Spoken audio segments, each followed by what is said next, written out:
I stood stunned in my daughter Mara's doorway on Christmas Eve, kidney transplant scar still tender beneath my holiday sweater. "You don't fit our Christmas vibe, Dad," Mara said coldly, her husband Jackson smirking behind her. Through the doorway, I glimpsed the lavish decorations in the $2.5 million Aspen house I still technically owned. The house I'd promised would be hers after 5 years of successful mortgage payments. Just 3 months after receiving my kidney, she was shutting me out. I quietly closed the door, my hand lingering on the keys in my pocket. The drive back to the guest house was only about 100 yards, but it felt like crossing an ocean. I parked my truck and sat there, engine off, watching my breath fog the windshield as snow started to fall. My name is Woodrow Harmon, and at 63 years old, I never expected to be locked out of Christmas dinner by my own daughter, especially not after giving her one of my organs. I built my general contracting business from nothing after my wife Elaine passed from breast cancer. Mara was just 12 then, and overnight I became both mother and father. Those early years were tough. I'd come home from construction sites, covered in dust and sweat, to help with homework and make sure Mara had everything she needed. We lived simply but happily in our modest 3-bedroom home in Colorado Springs. Mara was a bright, affectionate child who loved to follow me around my workshop. I taught her how to use basic tools, and she'd help me with weekend projects. Daddy and Mara Construction Company, she'd call us, wearing the miniature tool belt I bought her for her 13th birthday. Those memories warmed me through many cold nights after Elaine died. As Mara entered high school, things began to change. She developed new interests, which was natural, but she also became increasingly concerned with appearances. The daughter who once proudly wore my company's t-shirts suddenly found them embarrassing. She started asking for designer clothes and comparing our home unfavorably to her wealthier friends' houses. When college application time came, Mara set her sights on prestigious universities. Her grades were excellent, but the tuition costs were staggering. I remembered sitting at our kitchen table, calculator in hand, realizing I'd need to sell our family home to fund her education, the house where Elaine and I had started our life together. The house with Mara's height measurements marked on the kitchen doorframe. "Are you sure, Dad?" Mara had asked when I told her my plan, a flicker of her old self showing through. "Your future is worth it, sweetheart," I assured her. "Your mom would want this." So I sold the house and moved into a small apartment closer to my business. Mara thrived at Stanford, studying business and economics, but with each visit home, she seemed more distant, more critical of my lifestyle. She'd comment on my clothes, my speech, even the way I held my fork at restaurants. It hurt, but I told myself it was just a phase, that my little girl was still in there somewhere. During her junior year, Mara met Jackson Pressman, a finance major with slick-back hair and a perpetual smirk. From our first meeting, I sensed he viewed me as a curiosity, some blue-collar specimen to be tolerated. He'd ask condescending questions about my business, expressing surprise when my answers revealed I was actually successful. "Construction must be so physical," he'd say, examining his manicured hands. "I prefer to make my money work for me rather than the other way around." Despite my reservations, Mara was clearly infatuated. She began adopting his mannerisms, his judgmental attitude, and his fixation on status. When they announced their engagement during Mara's senior year, I smiled and offered my congratulations while my heart sank. The wedding was an extravagant affair that made me feel like an outsider. Jackson's family, old money from Connecticut, barely acknowledged me. I overheard his mother asking Mara if I would be wearing appropriate attire to walk her down the aisle. I spent $1,500 on a custom suit I'd never wear again, just to ensure I wouldn't embarrass my daughter. After the honeymoon, Mara and Jackson announced they wanted to settle in Aspen. "It's where people like us belong," Jackson explained, not even noticing how the phrase excluded me. That's when Mara brought up the idea that changed everything. "Dad, you've always said you wanted to build me a dream house someday," she reminded me during Sunday brunch. Jackson and I found the perfect lot in Aspen. I nearly choked on my coffee when they showed me the listing price. but Mara had tears in her eyes as she described the life they envisioned there. "We'll have your grandchildren there someday," she said, knowing exactly how to sway me. So I agreed to an arrangement that seemed fair at the time. I would purchase the land and build them a custom home using my company and connections. They would make monthly payments to me for 5 years, equivalent to a mortgage, after which the house would be fully transferred to their names. I even designed a separate guest house where I could stay when visiting. The project consumed 18 months of my life. I poured everything into making that house perfect, using my decades of experience to create something truly special. A 2-story mountain contemporary with floor-to-ceiling windows overlooking the Rockies, 5 bedrooms, 6 bathrooms, a 3-car garage, and every luxury feature Mara and Jackson requested. The guest house was more my style. Smaller, cozier, built with reclaimed timber and stone. "At least no one important will see it," Mara commented when it was finished. They moved in just before Christmas 2 years ago, hosting an elaborate housewarming party where I felt distinctly out of place among their new social circle of finance executives, tech entrepreneurs, and old money heirs. I stayed in the guest house that night, listening to the laughter and music from the main house, and wondering if I'd made a terrible mistake. 3 months after they moved in, Mara called me in tears. "Dad, I need to see you," she sobbed over the phone. I drove to Aspen immediately, fearing the worst. When I arrived, Mara and Jackson sat me down in their expansive living room with its 20-foot ceilings and designer furniture. "I've been diagnosed with kidney disease," Mara said, her face pale.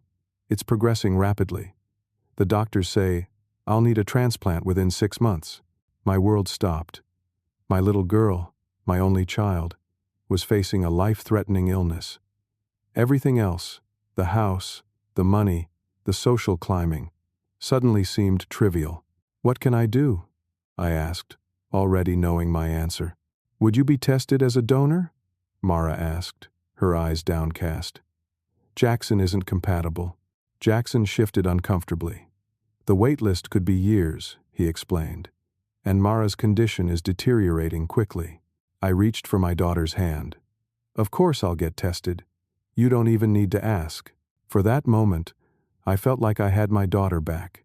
She hugged me fiercely, like she used to when she was little, and I thought perhaps this crisis would bring us closer again. What I didn't know then was that this wasn't a healing moment for our relationship. It was merely the beginning of the most painful betrayal of my life.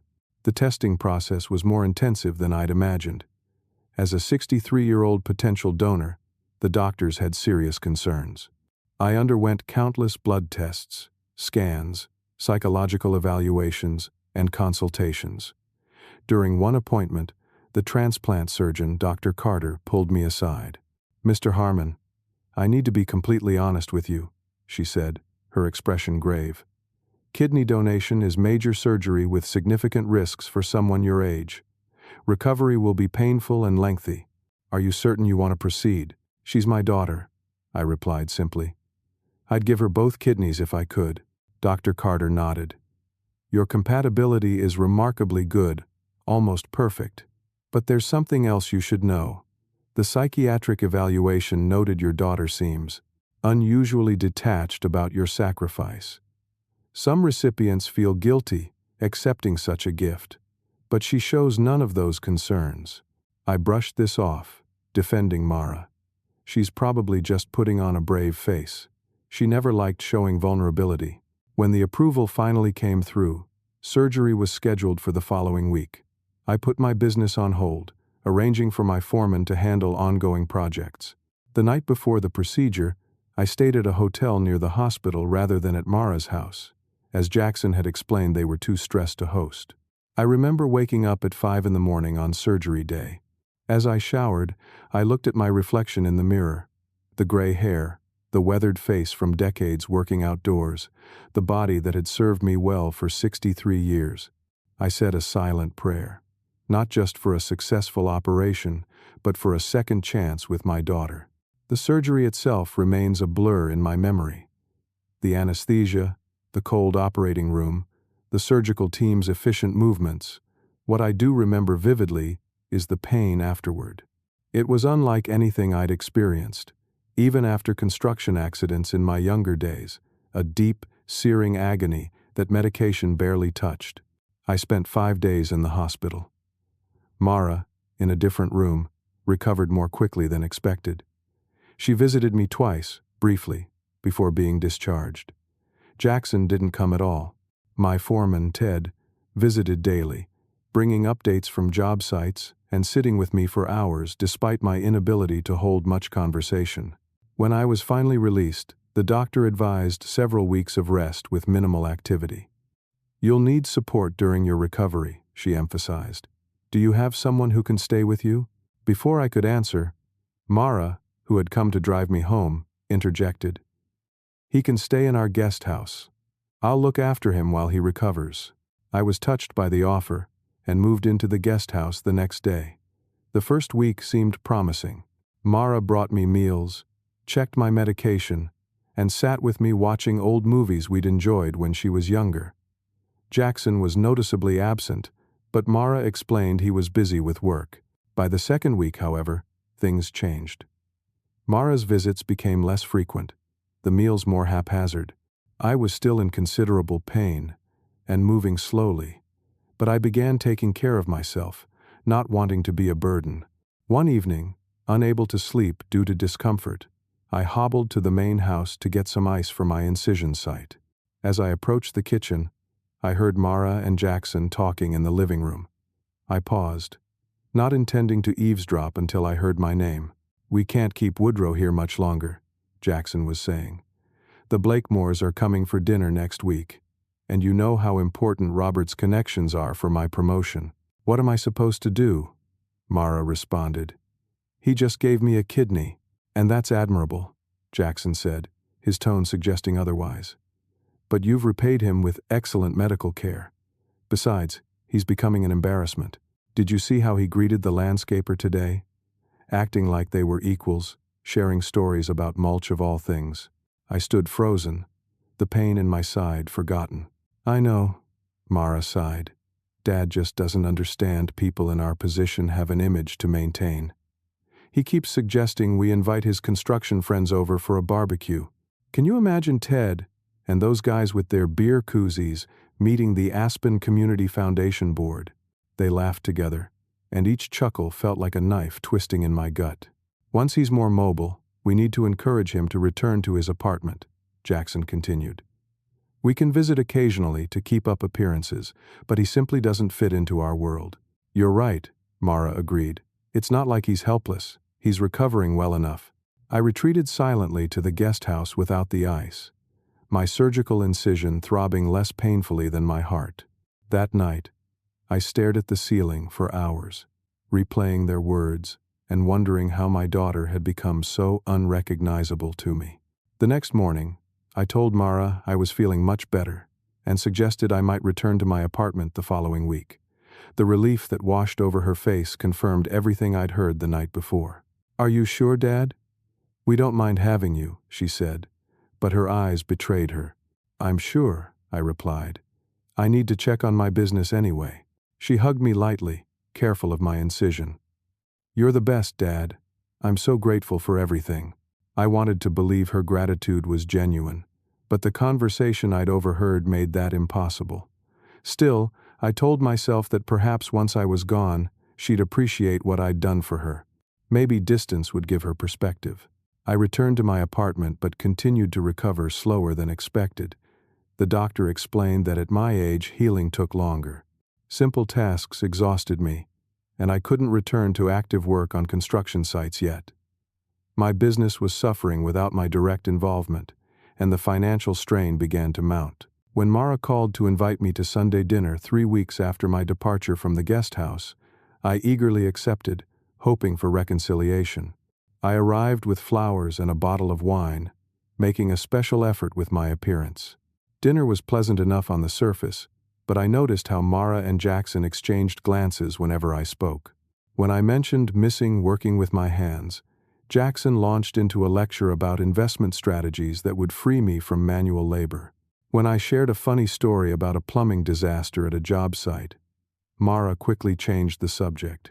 After dinner, I offered to help with dishes, but Mara steered me to the living room instead. "We actually wanted to talk to you about something," she said, sitting beside Jackson on their expensive sectional sofa. "We're concerned about you living alone during your recovery," Jackson began, his tone businesslike. "And we've been thinking about how to make better use of the guest house. We'd like you to move into it permanently," Mara continued. "You could sell your apartment, invest the money with Jackson's firm, and have a nice retirement income. Plus, you'd be closer to us." The offer surprised me. After overhearing their conversation, I'd expected them to keep their distance, not invite me closer. Then Jackson explained further, and their true motivations became clear. "The guest house would need some modifications, of course," he said. "We'd want it to blend better with the aesthetic of the main property. And we'd need to establish some ground rules about guests and usage of the main house facilities." "What kind of rules?" I asked. Mara shifted uncomfortably. "Just basic considerations. Like letting us know in advance if you plan to use the pool or entertainment areas, or checking before inviting people over." "People like my construction crew friends?" I asked quietly. Mara flushed. "Well, yes. Our home is often used for networking events, Dad. We need to maintain a certain atmosphere." I understood then. They didn't want me closer because they valued my company or were concerned about my health. They wanted a groundskeeper, someone to maintain the property, possibly provide free renovations, and remain conveniently out of sight when their important friends visited. "I'll think about it," I said, though I had already decided. As I drove home that night, I realized with heartbreaking clarity that the kidney wasn't enough. I'd given Mara life twice, once at birth and once through organ donation, yet she still found me lacking. What I didn't know then was that the worst betrayal was still to come. Despite declining their offer to move into the guest house permanently, I found myself spending more time there as Mara began calling with frequent requests for help.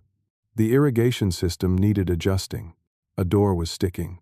The deck needed refinishing. Though still recovering, I couldn't refuse my daughter, especially when she'd say things like, "You're the only one I trust with our home, Dad." Our home. The words stung each time. The $2.5 million house that I had designed, built, and still legally owned, though I'd promised it would be theirs after the 5-year payment period. A promise I was beginning to regret. During this period, Mara and Jackson began hosting regular dinner parties and social events. Despite living on the property during many of these gatherings, I was rarely invited to join. Occasionally, Mara would invite me for a brief appearance, usually to discuss some aspect of the house with one of their guests who had renovation plans. "Everyone's so impressed when they learn my father built this place," she'd say. "It gives us such credibility." Credibility. Not pride in my craftsmanship or gratitude for my sacrifice. Credibility in their social climbing. One weekend in October, I spent the day installing recessed lighting in their master bathroom, a project Mara had been requesting for weeks. As I worked, I could hear her on the phone in the bedroom, apparently unaware of my presence. "No, we can't host the Christmas Eve party this year," she was saying. "My father is still using the guest house occasionally, and you know how awkward that would be." "Yes, exactly. He just doesn't understand the appropriate boundaries. Last time he tried to join our dinner party wearing work boots, can you imagine? I had worn work boots exactly once to their house since the surgery. When I came directly from a job site because Mara had called with an emergency leak under the kitchen sink. I know, she continued with a laugh. "We're working on a more permanent solution. Jackson thinks we can convert the guest house into a proper pool house eventually. No, Dad won't mind. He owes me, remember? It's the least he can do after I let him build this place for us. Let me build it." As if she'd done me a favor by allowing me to spend my life savings and 18 months of labor creating her dream home. I finished the lighting installation in silence, my hands steady despite my inner turmoil. When Mara came to inspect my work, she was all smiles, as if the conversation I'd overheard had never happened. "It's perfect, Dad. You're so talented. We're having a small gathering tonight, just 20 or 30 close friends. Nothing fancy. Would you like to join us? I declined politely, citing fatigue. That night, I sat in the darkened guest house, watching through the window as caterers set up, valets parked luxury vehicles, and elegantly dressed guests arrived. The small gathering looked more like a society event from a magazine spread. As November arrived, I noticed something troubling. According to our agreement, Mara and Jackson were supposed to make monthly payments toward the house. I handled the paperwork myself, rather than involving banks, wanting to keep things simple and familial. But checking my records, I realized they hadn't made a payment in 3 months. I approached the subject carefully during a Sunday visit. Mara, I wanted to check if everything's all right financially. I noticed the house payments have been delayed.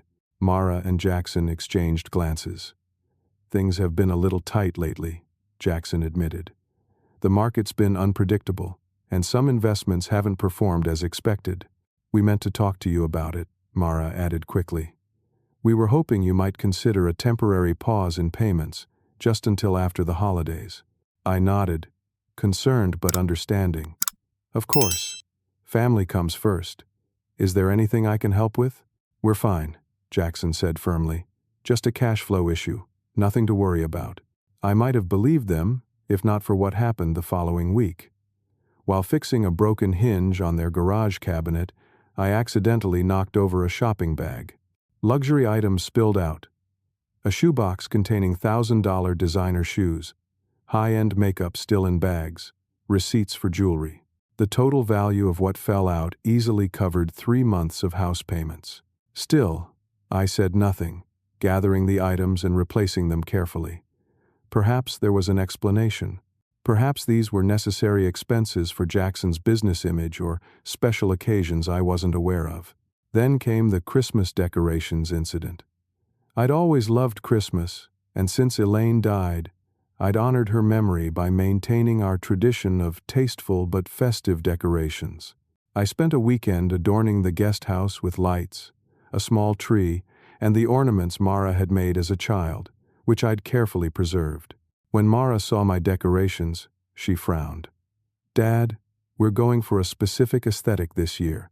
The property needs to have a cohesive look. Those colored lights and homemade ornaments don't really match our vision.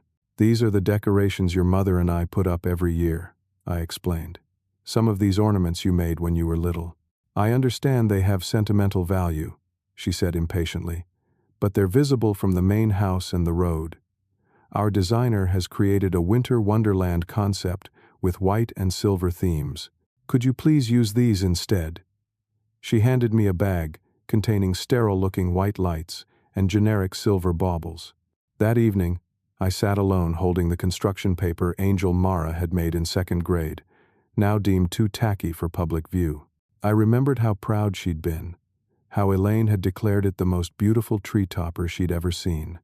Something broke inside me that night. The final revelation came just a week before Christmas. I'd been using the desktop computer in the guest house, a machine connected to their home network, to order gifts online. While searching for a specific email confirmation, I noticed a cloud storage folder labeled House Party was synced to the desktop. I shouldn't have opened it. I knew that. But some instinct, some need to understand what was happening to my family, drove me to click.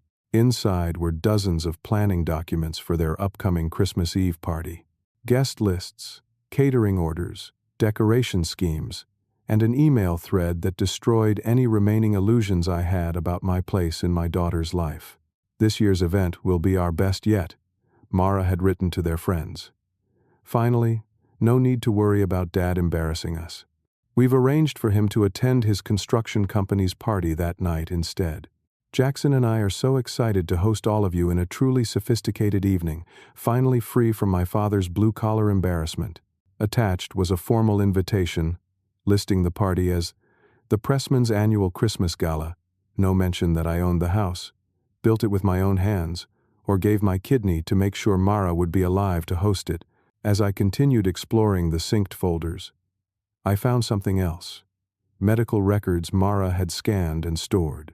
According to her most recent tests, dated 2 months earlier, she was recovering exceptionally well. Her kidney function was nearly normal, The transplant had been completely successful. Yet she had continued to call me for help around the house, claiming fatigue and medical restrictions prevented her from lifting things or handling certain tasks. She'd been fully recovered for months while I was still suffering complications from my surgery, still taking time away from my business to cater to her needs. I closed the computer and walked outside into the cold December air. The main house gleamed with professional white lighting, a stark contrast to the now darkened guest house where I'd removed my personal decorations as requested. I stood there for a long time, looking at the home I'd created for my daughter, the home where I was no longer welcome, the home I still legally owned. That was when I began to form a plan. Despite discovering the party invitation and Mara's deception about her health, I decided to give her one last chance. Perhaps she'd had a momentary lapse in judgment. Perhaps there was some explanation I hadn't considered. Perhaps my little girl was still in there somewhere. I spent the week before Christmas carefully selecting gifts. For Mara, I found a delicate silver locket containing a tiny photo of her mother and me on our wedding day. For Jackson, an antique compass I'd restored myself, engraved with a message about finding one's true north. I wrapped them meticulously in the silver paper Mara preferred, adding elegant ribbons that matched their aesthetic. I also prepared something special, a handwritten letter to Mara expressing my love, my hopes for reconciliation, and my willingness to start fresh. I poured my heart into those pages, being honest about my hurt feelings but also taking responsibility for perhaps not understanding the pressures of her new life. On Christmas Eve, I dressed in my best clothes. Not the contractor's daily wear Mara found embarrassing, but a proper suit I'd bought specifically for the occasion. I styled my hair neatly and even trimmed my mustache, which Mara had once commented made me look too blue-collar. I hadn't been officially invited to their party, but I reasoned that surely they wouldn't turn away their father and father-in-law on Christmas Eve, especially not one bearing thoughtful gifts and an open heart. The main house was ablaze with light when I approached at 8 o'clock. Luxury cars lined the circular driveway, and I could hear classical music and laughter from within. A young man in a valet uniform approached me as I walked up with my gift bags. "Sir, the staff entrance is around back," he said politely. "I'm not staff," I replied. "I'm Mara Pressman's father." His expression shifted to one of recognition, then discomfort. "Oh, Mr. Harmon, I wasn't told you'd be attending," I smiled reassuringly. "It's a surprise. Is my daughter inside?" He nodded reluctantly and took my truck keys. I approached the front door, straightening my tie nervously. Through the frosted glass panels, I could see figures moving about in evening wear, champagne flutes in hand. I rang the bell, and after a moment, Mara herself opened the door. She was stunning in a black cocktail dress, her hair styled elegantly, her face perfectly made up. For a second, she looked exactly like Elaine. Then I registered her expression. Shock, followed quickly by dismay. "Dad? What are you doing here? I thought you had your company party tonight." "That's next week," I said, though there was no company party at all. "I wanted to surprise you. Merry Christmas, sweetheart." I held out the gifts, but she didn't take them. Behind her, Jackson appeared, a forced smile on his face. "Woodrow, what an unexpected pleasure. We're just in the middle of dinner." "I don't need to stay," I assured them quickly. "I just wanted to drop off your gifts and wish you Merry Christmas." Mara glanced over her shoulder at the gathered guests, many of whom were watching our interaction with undisguised curiosity. "Dad," she said, lowering her voice, "these gifts are very thoughtful, but they look a bit tacky with our decor theme. Could you maybe leave them in the guest house, and we'll open them tomorrow?" I stood there, gift bags in hand, unable to process her words. Behind her, a woman in an expensive-looking dress whispered something to her companion, and they both laughed softly. "Tacky?" I repeated, my voice barely audible. Mara sighed, her patience visibly thinning. "Yes, Dad. The wrapping doesn't match our Christmas theme, and we have a curated gift display. I'm sorry, but presentation matters to our friends." I looked past her into the home I had built, at the curated gift display, with its identically wrapped packages, at the strangers judging me from behind crystal champagne flutes. "I see," I said quietly. "I'll leave these in the guest house then." I turned to go, but Mara's next words stopped me cold. "Actually, Dad, we're having the guest house prepared for overnight visitors after the party. Some friends from New York are staying over. Could you take the gifts with you? We can meet for coffee sometime next week instead." I turned back slowly. "You're putting guests in the house where I'm staying? Well, you weren't planning to stay tonight, were you? You have your apartment." Her tone suggested I was being unreasonable. "I have medicine and personal items in there, Mara." She checked her watch impatiently. "The caterers are serving the main course now. Look, you can grab your things quickly, but we need the space tonight." Jackson stepped forward, his hand on the door. "We really need to get back to our guests, Woodrow." I stood there, still holding the gift bags, suddenly aware of how cold the night air was. "I understand," I said finally. "I wouldn't want to disrupt your evening." Mara nodded, clearly relieved that I wasn't going to make a scene. But as she began to close the door, I asked one last question. "Mara, do you remember the Christmas after your mom died? How we sat up all night in the living room because neither of us could bear to wake up Christmas morning without her?" Her hand hesitated on the door. For a moment, I saw a flicker of the daughter I'd raised. "Dad, that was a long time ago. Things are different now. We have different lives." "Different lives," I echoed. "Yes, I suppose we do." She straightened her shoulders. "You don't fit our Christmas vibe, Dad. I'm sorry if that hurts your feelings, but it's the truth. Our friends, they wouldn't understand someone like you, someone like me. The father who had raised her alone, who had sold his home to pay for her education, who had built this house with his own hands, who had given her his kidney. Goodbye, Mara. Merry Christmas." I quietly closed the door myself before she could respond. I walked to the guest house in a daze, the gift bags heavy in my hands. Inside, I found that they'd already begun preparing for their guests. My personal items had been gathered and placed in a box by the door. I sat down heavily on the sofa, surrounded by the evidence of my daughter's true feelings toward me. That was when I noticed an envelope that had fallen from the box of my belongings. It contained legal documents I'd been reviewing earlier that week, the original agreement for the house. I read through it carefully, suddenly professional rather than emotional. The language was clear. I still held legal ownership. The transfer of title would only occur after 5 years of consistent payments, which they had failed to maintain. There was also a morality clause, standard in my business contracts, that allowed for termination in case of misrepresentation or breach of good faith. As I continued searching through my papers, I found something else tucked into a folder, a letter addressed to Jackson from his financial firm. It was dated 2 months ago and mentioned his separation from the company following ethical violations related to client fund management. Jackson had been fired, yet they were still living as if nothing had changed. Then I remembered the cloud storage folder. I returned to the computer and began a more thorough investigation. What I found shocked me. Credit card statements showing massive debt, emails about declined loan applications, a second mortgage attempt on a house they didn't own. Most devastating was a series of messages between Mara and a friend.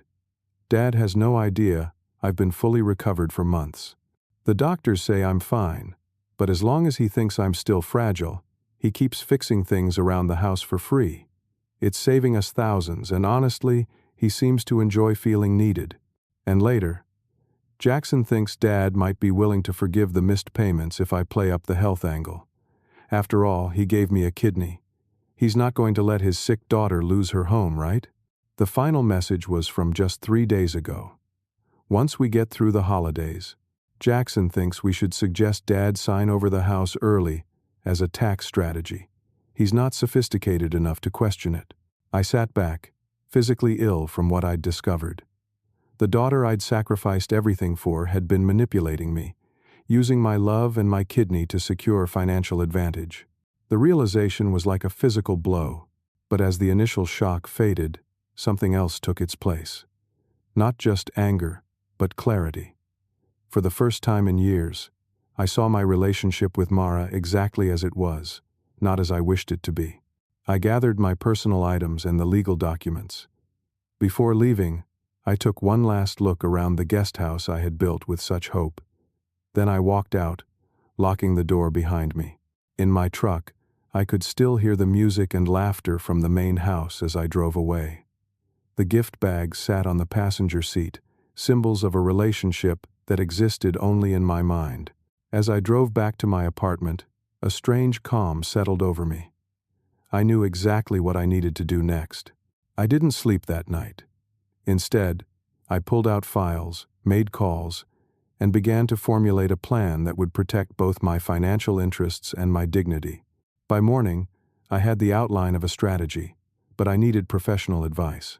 Sarah Donovan had been my friend for 30 years.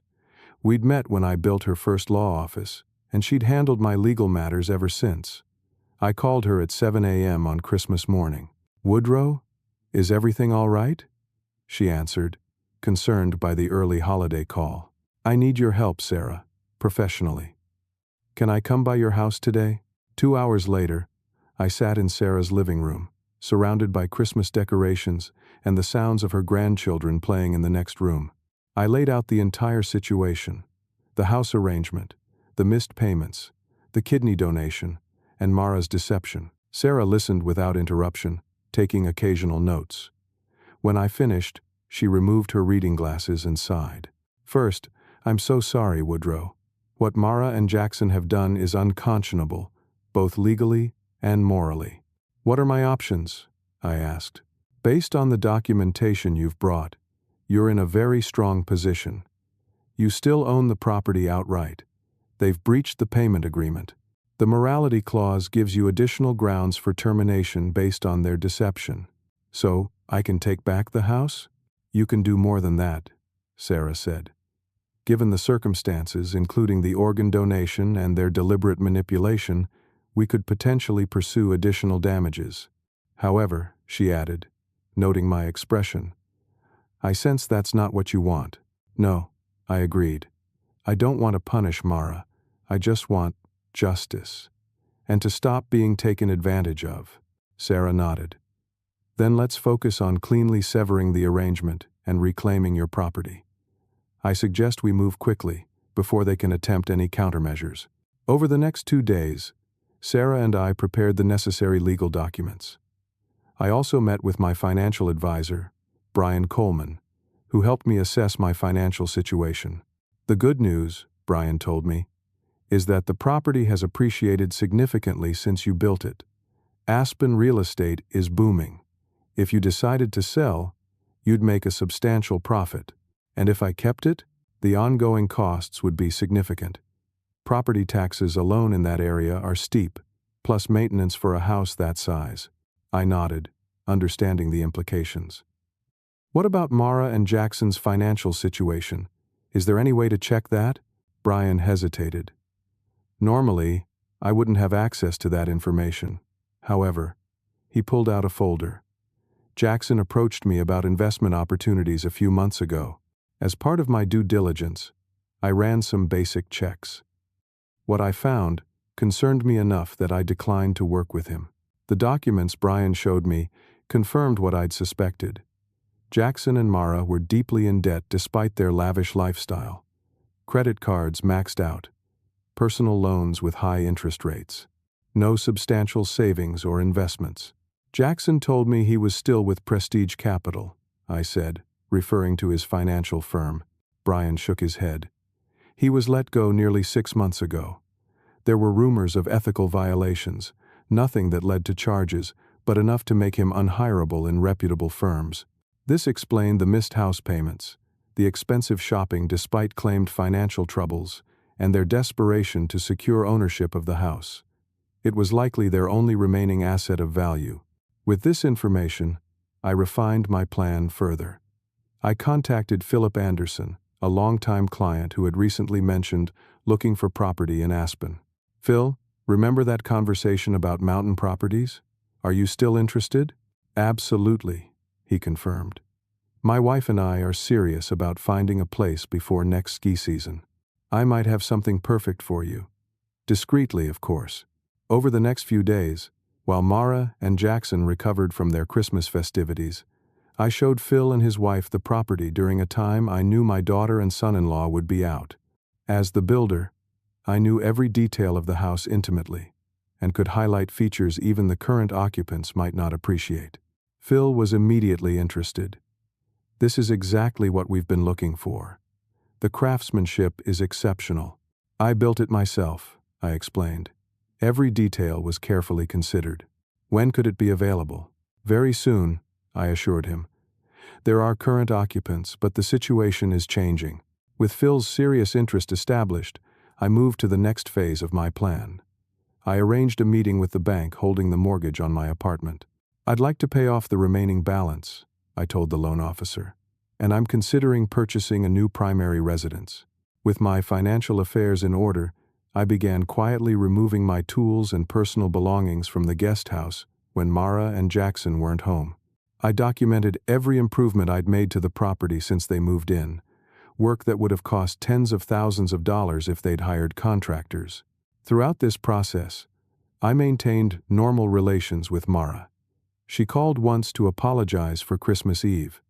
Not a genuine apology, but rather damage control. "We were just so overwhelmed with the party, Dad. You understand, right? Let's have dinner next week to make up for it." I agreed pleasantly, giving no indication of my plans. "Of course, sweetheart. These things happen. The most difficult part was yet to come." Sarah and I had prepared formal legal notices terminating the housing agreement. We also drafted a separate letter explaining my decision in personal terms. "Are you certain this is what you want?" Sarah asked as we finalized the documents. "Once we serve these papers, there's no going back." I thought of Christmas Eve, of Mara's cold dismissal, of the daughter who had once worn a tiny tool belt to help her dad. "I'm certain," I said. "Sometimes the only way to help someone grow is to let them face consequences." On December 29th, I received a text from Mara. "Dad, can you come by and look at the heating system? The master bedroom is freezing."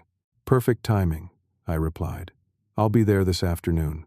When I arrived, Mara was alone. Jackson at a job interview he'd been mysteriously vague about. "Thanks for coming so quickly," Mara said, leading me upstairs. "It's been impossible to sleep with the temperature dropping so low at night." I examined the heating vents in their bedroom, though I already knew there was nothing wrong with the system. "Everything seems to be working fine. Probably just needs the filter changed. I'll take care of it." "You're the best, Dad," Mara said, already scrolling through her phone. "Oh, by the way, Jackson and I were thinking about that tax strategy we mentioned. Would you have time to discuss it after New Year's?" I straightened up from the heating vent. "Actually, I've been doing some financial planning of my own. I have some papers for you and Jackson to review." "Papers?" she asked distractedly, still looking at her phone. "Yes. I'll leave them on the kitchen counter. Nothing urgent. Just take a look when you have time." I went downstairs and placed the legal envelope on the counter, my hand lingering on it for a moment. Then I changed the furnace filter as promised, gathered my tools and prepared to leave. Mara came downstairs as I was putting on my coat. "Leaving already? I thought we might have tea." "Another time," I said. "I have an appointment with a client." She walked me to the door, giving me a quick hug. "Thanks for fixing the heat, Dad. We really appreciate everything you do around here." I looked at my daughter, this beautiful stranger wearing Mara's face. "I know you do, sweetheart," I said softly. As I left, I took one last look at the house I had built with such love and hope. By this time tomorrow, everything would change. That night, I sat in my apartment waiting for the phone to ring, knowing that Mara or Jackson would eventually open the envelope. When my phone finally lit up, just after 9 p.m., I was ready. The storm was about to break. The call didn't come that night, nor the next morning. By noon on December 30th, I began to wonder if they'd even opened the envelope. Then my phone rang, displaying Jackson's number rather than Mara's. "What the hell is this?" he demanded without preamble. "I assume you're referring to the legal notice," I replied calmly. "This is ridiculous. You can't just terminate our agreement and demand we vacate within 30 days. We have rights. What rights would those be, Jackson? The right to live in a house you haven't made payments on for months? The right to lie about your employment situation? The right to manipulate and take advantage of your father-in-law after he gave your wife a kidney? His tone changed instantly from aggressive to placating. Look, Woodrow, I think there's been a misunderstanding. Yes, we've hit a rough patch financially, but we fully intend to catch up on the payments. As for the other matters, I don't know what you think you know, but I know everything, Jackson, I interrupted. About your termination from Prestige Capital, about Mara's complete recovery months ago, about your plans to trick me into signing over the house early. The silence on the other end was telling. We need to talk about this in person, he finally said. This is family, not business. I disagree. You and Mara made it clear I'm not really family. I just have useful resources. But you're right about one thing. We should meet in person. Tomorrow morning, 10 a.m., at Sarah Donovan's law office. A lawyer? You're bringing a lawyer into a family matter? His voice rose again. As I said, this isn't about family anymore. 10 a.m., Jackson. Both of you need to be there. I hung up before he could respond. Minutes later, Mara called. I let it go to voicemail. Her message was tearful, confused, playing the victim. Dad, what's going on? Why are you doing this to us? After everything we've been through together, I didn't call back. Instead, I texted, tomorrow, 10 a.m., Sarah Donovan's office. That night, I slept surprisingly well. The weight of indecision and manipulation had lifted. Whatever happened next, I would face it on my terms, with my dignity intact. The next morning, I arrived at Sarah's office 30 minutes early. She greeted me with a supportive nod. Are you ready for this? She asked. More than ready, I assured her. At 10:15, deliberately late, I suspected, Mara and Jackson arrived. My daughter's eyes were red-rimmed, her expression a practiced mix of hurt and confusion. Jackson looked like a man preparing for battle, jaw set and shoulders squared. Sarah ushered us into her conference room and began without preamble. Thank you for coming. I've been retained by Mr. Harmon to handle the termination of your housing agreement and to oversee the transfer of property possession. This is completely unnecessary, Jackson interrupted. We can work this out as a family. Sarah fixed him with a stern look. Mr. Pressman, your consistent failure to make agreed-upon payments has already violated the terms of your arrangement. But that's just the beginning. She proceeded to outline each breach of contract, each deception, each manipulation, all documented meticulously. As she spoke, Mara's expression shifted from practiced victim to genuine shock as she realized how much we knew. When Sarah finished, Jackson attempted to regain control. These are outrageous accusations. We have explanations for each of these points. Please, Sarah gestured. Explain. Jackson stumbled through justifications, temporary financial setbacks, misunderstandings about Mara's health status, innocent comments taken out of context. Each excuse sounded hollower than the last. Finally, I spoke. I didn't come here to debate or negotiate. The decision is made. You have 30 days to vacate the property. Where are we supposed to go? Mara asked, tears forming. This is our home. No, I corrected gently. It's my home. One that I built and paid for. One that you've been living in conditionally. Conditions you've failed to meet. So you're just throwing us out? She demanded, anger replacing tears. After everything? After I let you give me your kidney? The phrase hit me like a physical blow. Let me give her my kidney, as if she'd done me a favor by accepting it. The kidney was a gift, Mara, given freely, with love.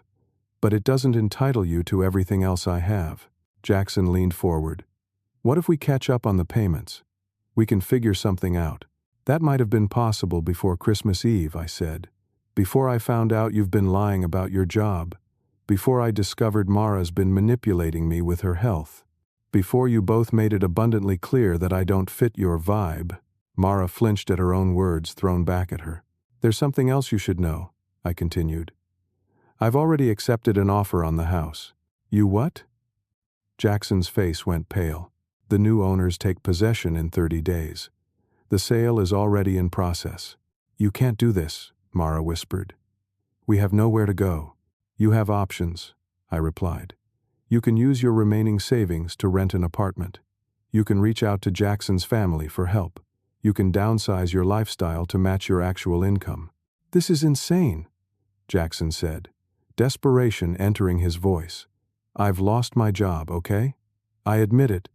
I've been trying to find something new, but it's been difficult. We're already drowning in debt.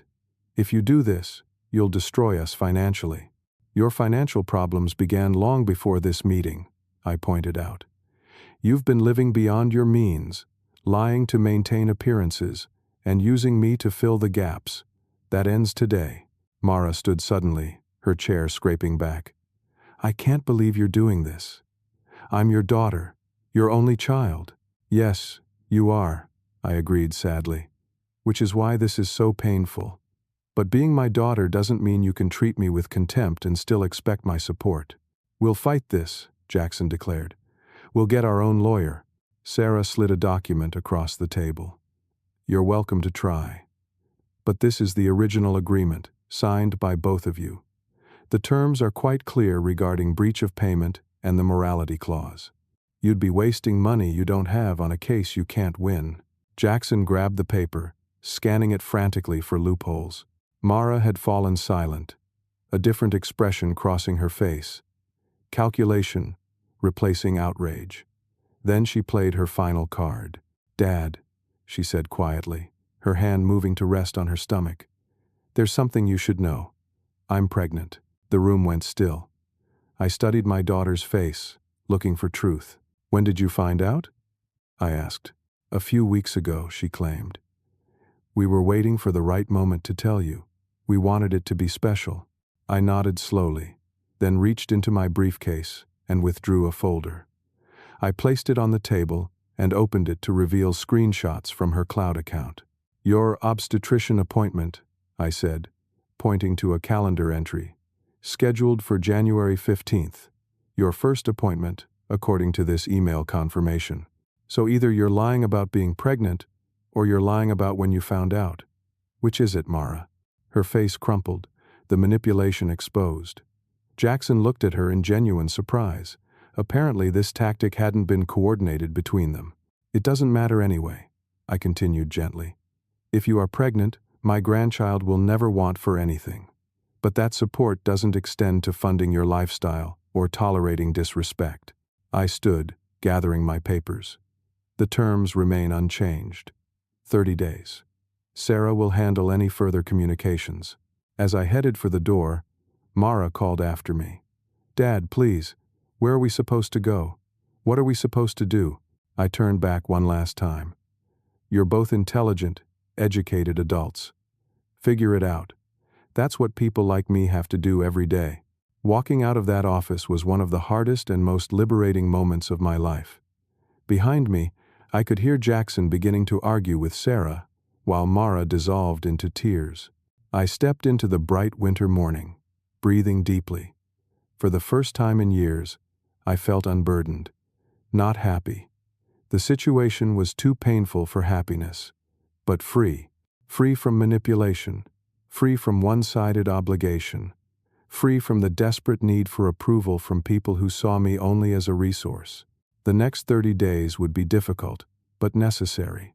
Sometimes the greatest act of love is allowing people to face the consequences of their actions. And sometimes, the most important house you build isn't made of wood and stone, but of self-respect and boundaries. 6 months passed quickly. Spring gave way to summer, and the mountains around Aspen lost their snowcaps.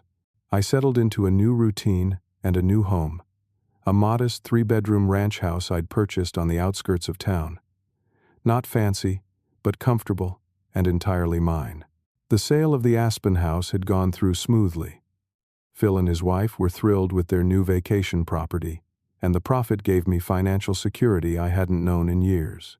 I set up a trust fund for my unborn grandchild and reinvested in my contracting business, which was thriving under my renewed attention. Mara and Jackson had not gone quietly. There were angry calls, tearful pleas, and finally, legal threats, all handled professionally by Sarah. In the end, faced with the ironclad agreement and their own documented deceptions, they accepted the inevitable and moved out 3 days before the deadline. I heard through mutual acquaintances that they'd rented an apartment in Denver, significantly downsizing their lifestyle. Jackson had found employment with a smaller financial firm, a considerable step down in prestige and salary, but at least it was honest work. Mara had taken a position with a marketing company, her first real job since college. I didn't reach out during those months, giving them space to adjust to their new reality. It wasn't about punishment, it was about allowing natural consequences to teach what my words could not. The first communication I received directly from Mara came in the form of a legal letter in April. It was coldly formal, informing me that she was indeed pregnant and expected me to provide financial support for my grandchild. The implied threat of custody battles and family court hung between the lines. I responded through Sarah, establishing a trust fund for the child's education and health care, but making it clear that support for the baby didn't mean bankrolling Mara and Jackson's lifestyle.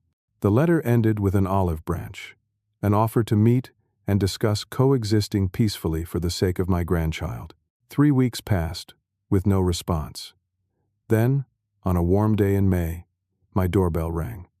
I opened it to find Mara standing there alone, visibly pregnant, her expression uncertain. "Can I come in?" she asked quietly. I stepped aside, letting her enter my new home.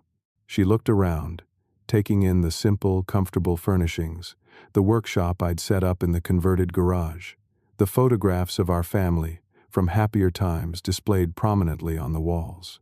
"It's nice," she said, sounding genuinely surprised. "Smaller than I expected." "It's what I need," I replied. Nothing more, nothing less. We sat in the living room, an awkward silence stretching between us. Finally, Mara spoke. "I got your letter about the trust fund. Thank you. The baby is innocent in all this. My grandchild will always have my support." She nodded, her hand resting on her rounded stomach. "It's a boy. We found out last month. A boy. My grandson." Despite everything, my heart swelled at the news. "Jackson wanted me to press for more financial support," she continued. "He thinks we deserve compensation for the house. But," she paused, seeming to struggle with her words. "But I told him no. I told him we'd done enough damage." This admission surprised me. I studied my daughter's face, looking for signs of the manipulation I'd grown accustomed to, but saw only tired resignation and perhaps a glimmer of genuine regret. "What changed?" I asked. Mara was quiet for a long moment. "Everything," she finally said. "After we moved to Denver, Jackson and I fought constantly. He blamed me for losing the house. I blamed him for losing his job. We were both miserable." She shifted uncomfortably on the couch. "One night, I found myself looking at old photos from before college, before Jackson. Pictures of you and me building that treehouse in the backyard. Mom's birthday parties. Camping trips. I realized I couldn't remember the last time I was actually happy, not just putting on a show of having the perfect life. And now?" I prompted when she fell silent. "Now we're in therapy, both individually and together. It's been revealing." She looked up at me directly for the first time. "My therapist helped me see how I've been chasing external validation since Mom died. How I measured my worth by the things I could acquire and the impression I could make." "That sounds like valuable insight," I said carefully. "Jackson and I are trying to make it work, for the baby's sake. But honestly, I don't know if we will. He's still angry about everything, still blames you. And you? Do you blame me?" She shook her head slowly. "I did at first. I was furious. But the more distance I got, the more I could see clearly. You did what anyone would do after being treated the way we treated you." Her voice cracked. "The way I treated you." Tears formed in her eyes. "I'm so sorry, Dad, for everything. For taking your kidney and then shutting you out.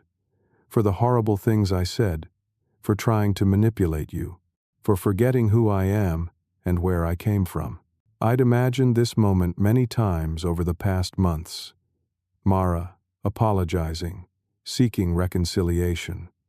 In my imagination, I'd responded with immediate forgiveness, opening my arms for a tearful reunion. But the reality was more complicated.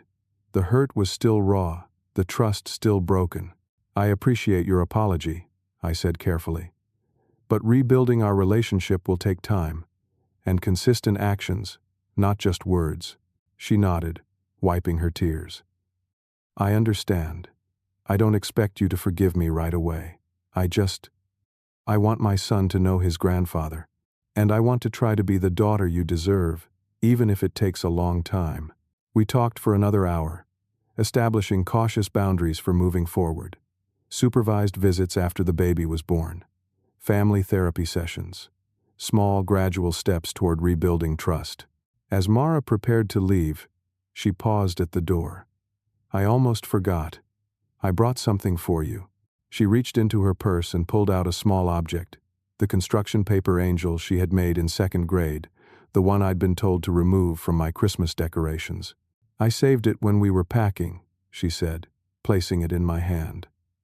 I remember how proud Mom was when I made it, how she said it was the most beautiful angel she'd ever seen. I looked down at the faded, slightly crumpled angel, emotion tightening my throat. Thank you for keeping it. Merry Christmas, Dad, she said softly, echoing our old tradition, even in the warm May afternoon. Merry Christmas, Mara, I replied. Over the next several months, we maintained cautious contact. True to her word, Mara attended therapy regularly and made genuine efforts to reconnect on more authentic terms. Jackson remained distant and resentful, but participated in family therapy sessions for the baby's sake. My grandson, Thomas Woodrow Pressman, was born in late August, healthy, beautiful, and blissfully unaware of the complicated relationships he'd been born into. The first time I held him, looking into eyes that reminded me of both Mara and Elaine, I felt the last pieces of my hardened heart begin to soften. As Christmas approached again, our first since the previous year's painful rejection, Mara called with an unexpected invitation. We're having a small dinner at our apartment on Christmas Eve, she said. Nothing fancy, just family. Would you like to come?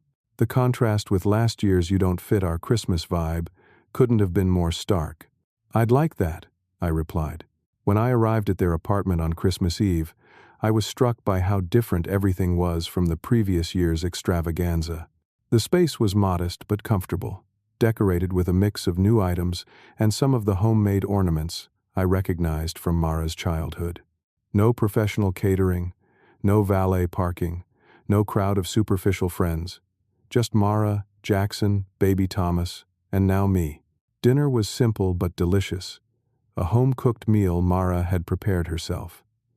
Jackson was civil if not warm, clearly still struggling with his reduced circumstances but making an effort for the evening. As we sat in their small living room after dinner, Thomas sleeping peacefully in my arms, Mara looked around at their modest home. You know, it's strange, she said. Last year, we had everything. The perfect house, the expensive decorations, the impressive friends, and I was miserable without even realizing it. Now we have so much less, but somehow, she glanced at her son, then at me. Somehow it feels more like Christmas than it ever did in that big house.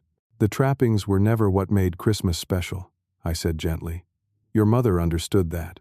She always focused on making memories, not impressions. Mara nodded, tears in her eyes. I forgot that somewhere along the way. I'm trying to remember now. That night, as I drove home to my comfortable little ranch house, I reflected on the extraordinary journey of the past year. From giving my kidney, to being rejected at the door, to reclaiming my property and dignity, to this cautious but promising reconciliation. I'd learned that sometimes love means setting boundaries. That respect can't be bought, only earned. That the most valuable things we build aren't made of wood and stone, but of character and truth. Mara was learning too, The hard way, perhaps, but learning nonetheless. Whether her marriage to Jackson would survive remained to be seen, but she was reconnecting with the authentic values I'd tried to instill in her. And my grandson would grow up knowing his grandfather, not as a resource to be exploited, but as a person to be respected. As I pulled into my driveway, I noticed my neighbors had strung colored lights around their porch. Similar displays brightened homes up and down the street. Not coordinated or curated, but genuine expressions of holiday joy. On my own porch, I'd placed a simple wreath and a small decorated tree visible through the window. And at the top of that tree, catching the light just so, was a faded construction paper angel made by a little girl who once thought her daddy hung the moon. Some lessons come at great cost. Some reconciliations remain fragile and uncertain. But in that moment, I felt a peace that no amount of wealth or status could provide. The peace of living authentically, loving conditionally but wisely, and building a life on the solid foundation of self-respect. The house I'd constructed in Aspen was the finest I'd ever built, a showcase of my professional skill. But this new life, smaller yet more meaningful, harder yet more honest, was my true masterpiece. What do you think about setting boundaries with family members who take advantage of your generosity? Have you ever had to make a difficult decision between maintaining peace and standing up for yourself?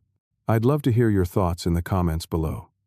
If this story resonated with you, please like and subscribe for more content, and share with someone who might need to hear this message too. Thank you for listening, and may your holidays be filled with authentic connections and genuine love.